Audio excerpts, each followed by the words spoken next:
빛의 갑옷을 입자는 제목으로 하나님의 말씀을 나누겠습니다. 여러분, 만사가 다 때가 있는 법이 아니겠습니까? 성경도 세상의 모든 일이 다 때가 있다고 말씀하고 있습니다. 전도서 3장 1절과 2절에 보니까요, 천하의 범사가 기한이 있고 모든 목적이 이룰 때가 있나니 날 때가 있고 죽을 때가 있으며 심을 때가 있고 심은 것을 뽑을 때가 있으며 죽일 때가 있고 치료시킬 때가 있으며 흘 때가 있고 세울 때가 있다고 말씀합니다. 뭐든지 길게 가는 것이 아니고요, 딱 정해놓은 기한이 있다는 것입니다. 일반적으로 흘러가는 시간이 있는가 하면 그 일반적으로 흘러가는 시간 속에 그 무엇인가가 이루어지는 때가 있잖아요. 헬라어에서는 일반적으로 흘러가는 시간을 크로노스의 시간이라 하고, 그 일반적으로 흘러가는 시간 속에 그 무엇인가가 이루어지는 때를 가리켜서 카이로스의 시간이라고 말합니다. 여러분, 하나님의 아들이요, 이 땅에 오실 때에도 그냥 무작정 오신 것이 아니고요, 갈라디아서 4장 4절에 보니까 때가 참에 하나님의 아들이 오셨다고 말씀하고 있습니다. 예. 여러분, 하나님이 정해놓으신 때가 있습니다. 우리의 비전이 이루어지는 것도, 우리의 기도가 응답되는 것도 하나님이 정해놓으신 때에 이루어진다는 것입니다. 그러면 지금 흘러가고 있는 일반적인 시간, 크로노스의 시간은 아무런 의미가 없는 시간입니까? 그렇지가 않습니다. 어디를 향해서 가는 시간입니까? 하나님이 정해놓으신 그 때를 향해서 지금 흘러가는 시간이 일반적인 시간이라는 거예요. 예. 그래서 이 흘러가는 일반적인 시간, 그 시간에 요구되는 미덕은 인내입니다. 인내. 그리고 하나님이 그 정해놓으신 때, 그 무엇인가가 이루어지는 때에는 요구되는 미덕은 결단입니다. 결단. 자, 일반적인 시간이 흘러가요. 그 하나님이 정하신 때가 있다는 거예요. 그 때를 내다보면서 그 때가 이루어질 때까지 뭐 해야 됩니까? 참고 견디고 기다리는 인내의 미덕이 요구되어진다는 것입니다. 자, 하나님이 정하신 때가 이르렀어요. 그 때가 이를 때는 어떤 미덕이 요구됩니까? 결단이 요구되어진다는 것입니다. 그러면 지금은 언제 어느 때입니까? 오늘 본문에 보니까요, 11절에 또한 너희가 이 시기를 알거니와 자다가 깰 때가 벌써 되었다고 말씀하고 있습니다. 지금 특별히 세상 잠에서 깨어나서 구원 얻을 때가 이르렀다는 것입니다. 은혜 받을 때가 이르렀다는 것입니다. 그래서 바울 사도가 뭐라고 표현합니까? 보라, 지금은 은혜 받을 만한 때요, 지금은 구원의 날이라고 말씀했습니다. 지금은 은혜 받을 만한 때이고 구원의 날입니다. 그래서 이 날에는, 이 때에는 무엇을 결단해야 됩니까?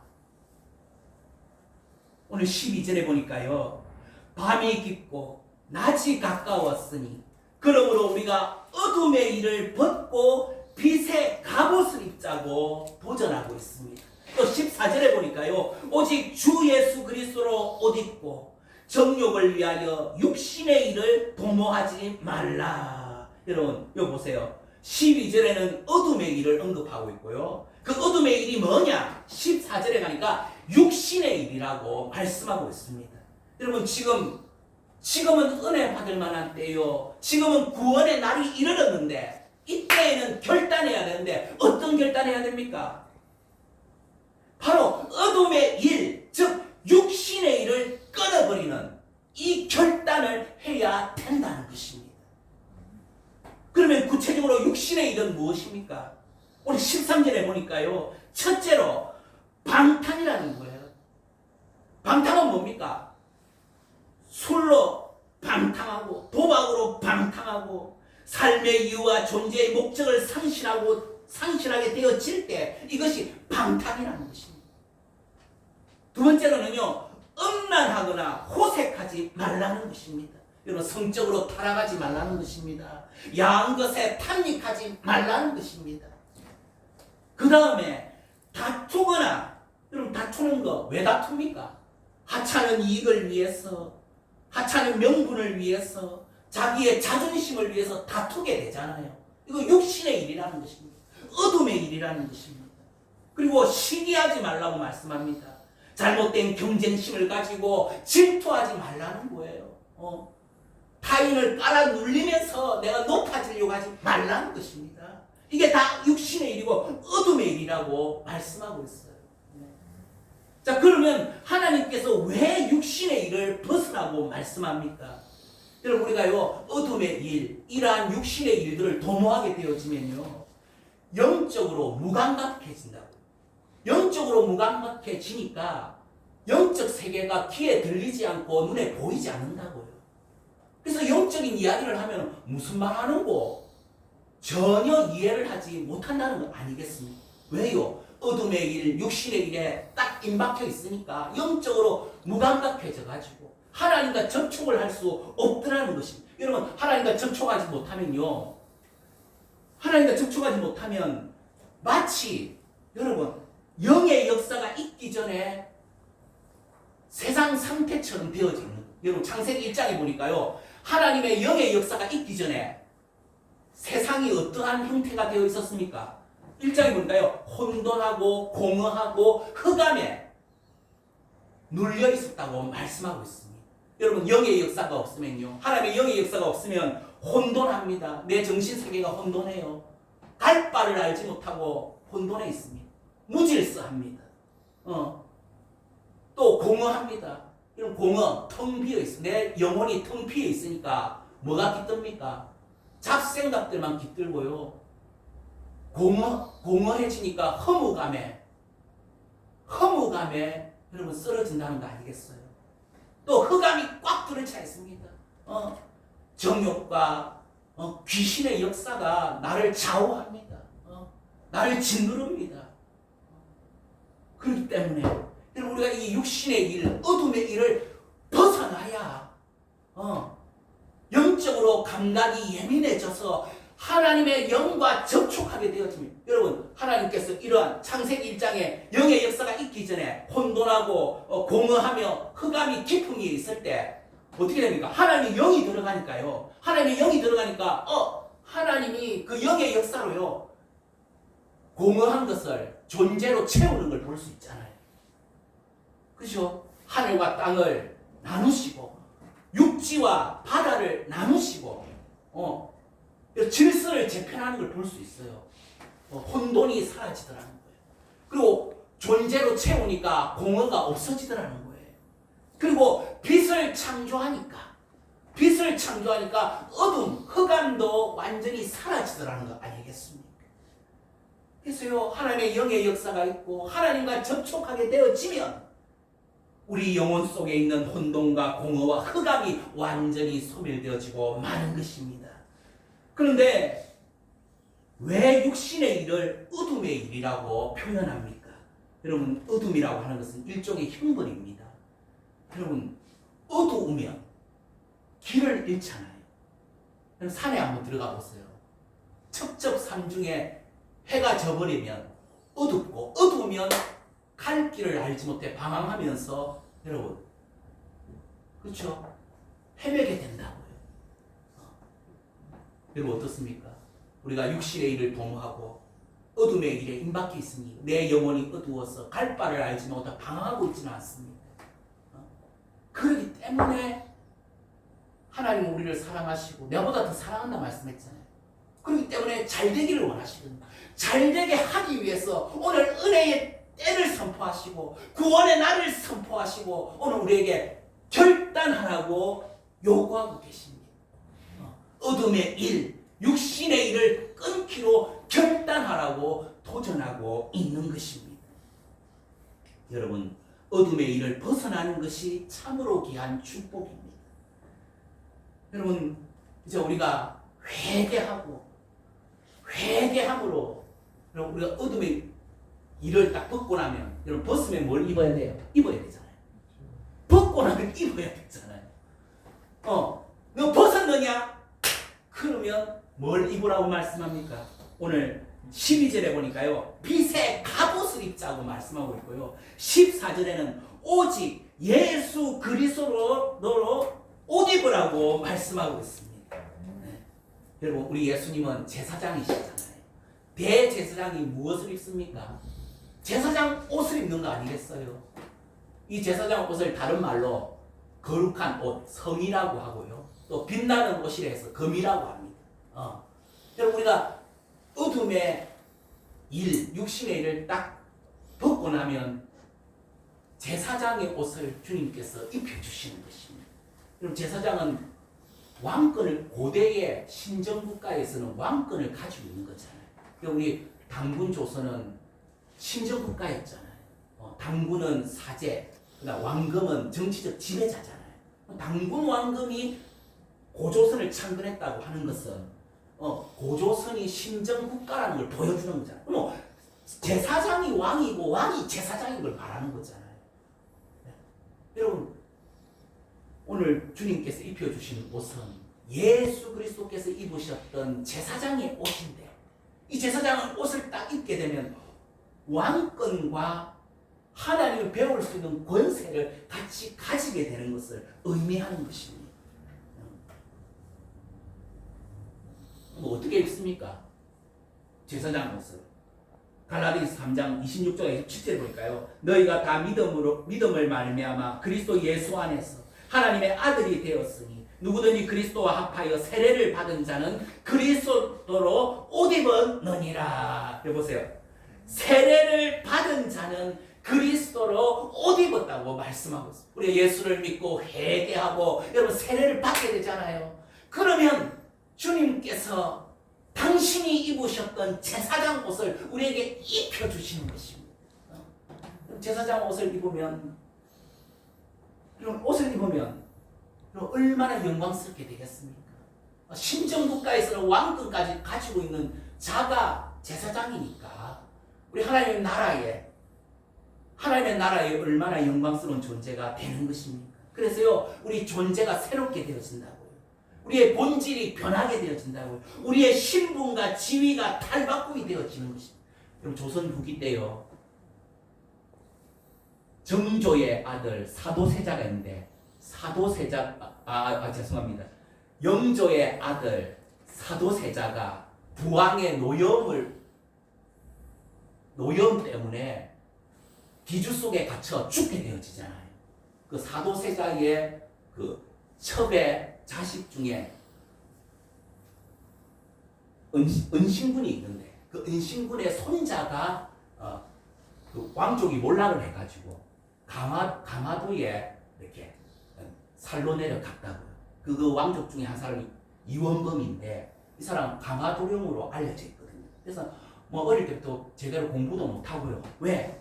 영무로 몰려가지고 자기 아버지도 죽었고 자기는 쫓겨가지고 이제 유배 아닌 유배살이를 하고 있으니까 이제 뭐 글 공부도 제대로 할 수가 있겠습니까? 그럼 뭐 나무꾼이 되어가지고 나무 해 팔고 이렇게 생활하고 있는데 갑자기 헌종 임금이 죽게 된 거예요. 후사가 없이 죽게 되니까 그 조대비가요 이렇게 족보를 보다가 보니까 강화도에 몰락한 왕조함이 있는 거예요. 그래가지고 그 사람을 왕으로 낙점을 한 겁니다. 그랬더니 이제 의가가 강화도에 가가지고 그 나무꾼 해가지고 내려오던 이원범이를 딱 모셔가지고 그냥 왕으로 바로 이제 앉히고요. 뭘 입히겠습니까? 남루한 삼배 옷을 벗기고 용포를 입힐 거 아니겠어요? 용포를 딱 입고 나니까 막 하루아침에 일순간에 그냥 나무꾼에서 왕으로 신분이 막 세탁된 것입니다. 존재가 완전히 바뀐 거예요. 이제 천하를 호령하는 임금님이 됐으니 만조백관이 조아리는 거죠. 그렇지 않겠습니까? 여러분, 바로 이와 같습니다. 우리가 예수 그리스도를 믿고 회개하고 세례를 받을 때에 여러분, 우리의 죄인의 죄수복을 벗기시고 지옥복을 벗기시고 여러분, 제사장의 옷을 입혔어. 제사장의 옷을 입었으니 우리의 존재가 새로워졌습니다. 본질이 변화되었습니다. 신분과 지위가 세탁이 된 것입니다. 그래서 주님께서 존귀하게 여기시는 것입니다. 여러분, 우리가 나의 행위가 변화되었기 때문에 제사장의 옷을 입은 것이 아니라 우리가 복음을 듣고 우리의 지식이 새로워짐으로 우리가 변화되었잖아요. 여러분, 내 지식으로 내가 산 게 아니고요. 계시된 지식으로, 하늘에서 내려진 계시된 지식을 받고 깨달음으로 내가 변화되어진 것입니다. 우리 안데르센의 그 미운 오리 새끼 이야기 알잖아요. 뭐 우연찮게 백조의 알이 오리 둥지로 들어갑니다. 그 이제 부화를 했는데 제일 마지막에 부화된 막내 새끼 보니 모양이 좀 다른 거예요. 볼품이 없는 거예요. 다른 오리들은 이내 물로 들어가서 헤엄도 잘 치고 이게 새 깃털도 이렇게 기름지고 아름다운데 제일 마지막에 나온 그 새끼를 보니 볼품이 없는 거예요. 그냥 왕따를 당하고 막 이렇게 없이 여김을 당하고 그런 거예요. 근데 한날 이렇게 이제 어느 정도 세월이 흘러서 이제 성장을 하는 거예요. 그 하늘을 딱 쳐다보니까 늘 이렇게 천대를 받고 하는데 하늘을 쳐다보니까 어디서 많이 본 새인 거예요.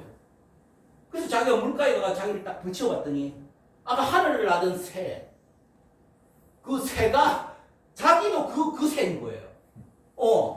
자기가 하늘을 나면 기력이라는 사실을 깨닫게 되어지자 그 존재를 깨닫게 되면 어떻게 됩니까? 자기 자화상을 바꾸면서 자기 존재 깨닫니까 날개짓기에 힘이 들어가면서요. 날개짓을 펼치면서 나니까 하늘을 휘 날게 되었다는 거 아니겠습니까? 자기가 오리였다고 생각할 때는 날지 못했어요. 그러니까 자기가 기력이라고 하는 그 정체성을 발견하고 자기 존재를 인식하게 되니까 날개축지에 힘이 들어가기 시작하더라는 것입니다. 여러분, 주님의 은혜가 오면요, 내가 제수복을 입은 자가 아니라 영광된 제사장 옷을 입은 존재라는 것을 깨닫게 되고 인식하게 만드니까 새로워지는 것입니다. 여러분, 제사장이 할 일은 뭡니까? 제사장은요, 분별하는 자리잖아요. 선과 악을 분별하고 성과 속을 분별하고 거룩한 것과 세속적인 걸 분별하고 의와 불의를 분별하는 자잖아요. 내가 제사장이라는 사실을 깨닫게 되면 분별하며 살게 되어지는 것입니다. 제수는 분별하지 않습니다. 그러나 제사장은 분별하고 또 제사장의 역할이 뭡니까? 기도하는 자잖아요. 중보 기도하는 자잖아요. 하나님과 백성을 중간에서 연결시켜주고 이어주는 자가 제사장이잖아요. 그렇기 때문에 기도하면서 중보 기도하게 된다는 거 아니겠어요? 내가 제사장이라는 걸 알게 되면 또 제사장은 가르치는 자잖아요. 말씀을 가르치는 자잖아요. 권면하는 자잖아요. 여러분, 이러한 새로운 삶의 패턴을 여러분 가지고 살게 되어지는 것입니다.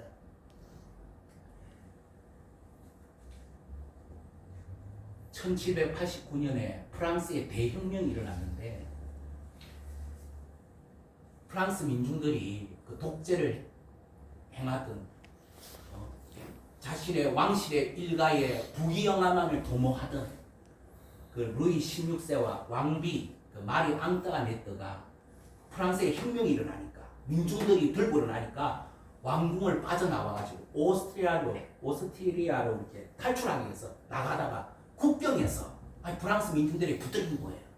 그래서 그 왕의 내외를 끌고 와가지고 파리 콩코드 광장에서요 사형 집행을 내요. 그래서 목을 따가지고 두 사람을 죽이게 된다.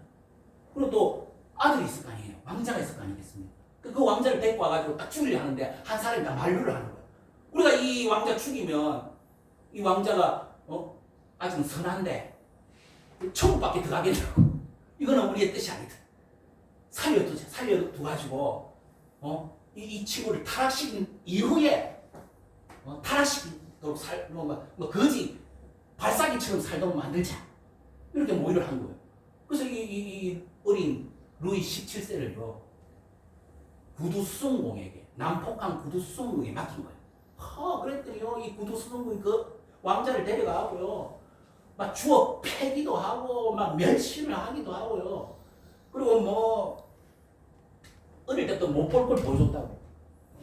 술 먹고 그리고 막 음란하고 방탕한 거 막 보여주고요. 그 다음에 앵벌이도 시키고요. 막 니 멋대로 해라. 뭐 그렇게 한 거예요. 근데 그렇게 하면 할수록 이 친구가요. 타락을 해야 되잖아요. 근데 타락을 안 하는 거예요. 늘 착실하고요. 늘 건면하고요. 한눈 팔지 않고요. 맡겨진 소임에 충실한 거예요. 그러니까 너무 그래서 어떤 사람이 나갔고요. 너 당신 왜 이렇게 착실하고 건면하냐고. 왜 이렇게 충실하게 본인의 임무를 수행하냐고. 그러니까 그 사람 하는 그 루이 17세가 뭐라는 줄 아세요? 이보시오. 나는 이 나라의 왕자기 때문에 내가 아무렇게 살 수가 없습니다. 나는 백성들이 보고 있기 때문에 채통도 채신도 내가 차려야 되고 품위도 유지해야 되기 때문에 거지 발사계들처럼 시정잡배처럼 입에서 10원짜리 20원짜리 욕 퍼붓고 술 먹고 허랑방탕하게 살 수 없습니다. 나는 왕자기 때문에. 그랬다는 말이었어요. 자기 정체성이 명확하니까요. 자기의 자화상이 뚜렷하니까요. 자기의 신분과 지위를 분명하게 인식하고 있으니까요. 흔들리지 않더라는 거예요. 어떤 환경에 놓이든지 간에 그 상황도 상관없이 꿋꿋하게 갈 바를 가더라는 거 아니겠습니까? 우리가 그리스도 안에서 내 정체성을 발견하고 나의 새롭게 됨을 알게 되고 내가 어떠한 옷을 입은 자인지를 깨닫게 되어지면 여러분 유혹도 이제 내하고 상관이 없어진다. 이 놀라운 은혜 아니겠습니까? 여러분 방탕하였던 어거스틴이 방탕했거든요. 위대한 교부였던 제가 지난주에 언급했던 그 어거스틴이 소년 시절에는 방탕했어요. 그의 어머니 모니카가 그 아들을 위해서 얼마나 울고 불고 하나님 앞에 기도했고 그럴수록 타락했다. 근데 완전히 이 사람이 어느 시점에요. 오늘 이 본문 로마서 13장 11절에서 14절 이 말씀을 성경을 딱 펼쳤는데 이 장이 딱 나오는 거예요. 딱 나오니까 뜻 보니까 밤이 깊고 낮이 가까웠으니 그러므로 우리가 어둠의 일을 벗고 빛의 갑옷을 입자. 이 말씀이 그냥 성강처럼 그의 영혼을 비추고 때린 겁니다. 그래가 철저하게 회개했다고. 회개하고 나서요. 예전에 드나들던 그 사창가 거리를 지나가게 됐어요. 항상 소년 시절에 드나들던 사창가 거리를 딱 지나가는데 어거스틴을 알아보는 청년가 있는 거예요. 그래서는 막 얼른 뛰어가고 아니 어거스틴 아이고 오랜만이라고 요즘 왜 이렇게 안 들리느냐고 오늘 온 김에 하룻밤 묵고 가고 아이고 막 옷소매를 잡아 끌더라. 그러니까 어거스틴이 뭐라고 말한 줄 아세요? 당신이 알고 있던 어거스틴은 어제 죽었습니다. 당신이 알고 있는 어거스틴은 어제 죽었습니다. 하고 뿌리치고 갔다는 말이에요. 여러분 얼마나 놀라운 은혜가 있는가. 그 놀라운 은혜가 뭡니까?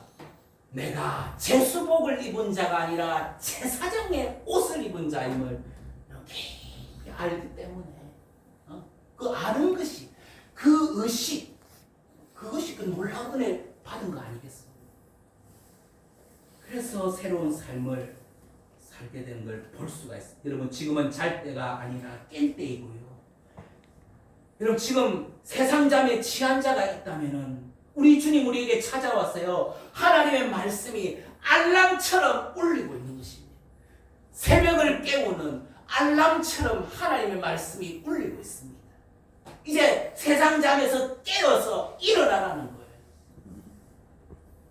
오늘 제가 아마 저에게도 참 해당되고 여러분에게도 해당돼요. 지금 하나님의 말씀이 저를 통해서 알람처럼 울리고 있어요. 시끄러워서 죽겠어요. 여러분, 알람이 울리면 시끄러워서 그냥 잠잠을 잘 수가 없잖아요. 세상 잠잠에 좀 취해서 살고 싶은데 막 하나님의 말씀에 알람이 막 깨이 울어서 하니까 성질을 내면서 일어나야 되는 것이. 그렇잖아요. 눈을 비비면서 일어나야 되는 거 아니겠어요? 오늘 저에게도 마찬가지예요. 하나님의 말씀이 저에게 알람처럼 울리고 있어요. 어둠의 일을 벗고 육신의 일을 벗고 성결의 길로 가라. 오늘 하나님의 말씀이 저에게도 알람처럼 울리고 있습니다. 그럼 우리가 이 알람 소리를 듣고 깨어 일어나야 되겠습니다. 여기 보니까요, 제사장이 옷을 입었는데, 또 제사장이 이 그리스도의 옷은 제사장의 옷인데, 이 제사장의 옷을 또 다른 말로 빛의 갑옷이라고 표현하고 있잖아요. 그럼 갑옷이라고 하는 것은 공격용 무기가 아니고 방어용이잖아요. 방어용 무기잖아요, 갑옷은. 그런데 빛의 갑옷이니까 빛이 비칠 거야, 안 비칠 거야? 빛이 비치면 눈이 부셔가지고 적군이 뭐 공격하기가 쉽지 않을 거 아니겠어요? 여러분, 고대시에 금강계라고 하는 갑옷이 있어요. 우리 백제 웅진성에 지금 공주이죠. 공주에 우연히 이렇게 그 공산성 안에서 공사를 하다가 뭔가 반짝 빛나는 게 있었는데 또 보니까요, 아이고 이게 금강경이라고 하는 빛나는 갑옷이 발견됐다고요. 그래서 이렇게 보니까 당나라 그 연호가 딱 새겨져 있고. 그래요, 여러분. 빛의 갑옷이니까 빛의 갑옷인데 뭐 또 맞겠어요? 어둠도 침투하지 못할 뿐만 아니라 또 빛이 비치니까 어둠들이 쫓겨나갈 것 아니겠습니까? 그렇지 않아요?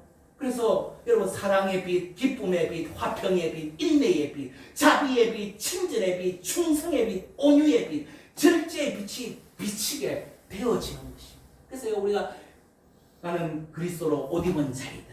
나는 제사장 옷을 입은 자이다. 제사장 옷을 입었으니 제사장 아니겠어요? 그리스도의 대행자 아니겠어요?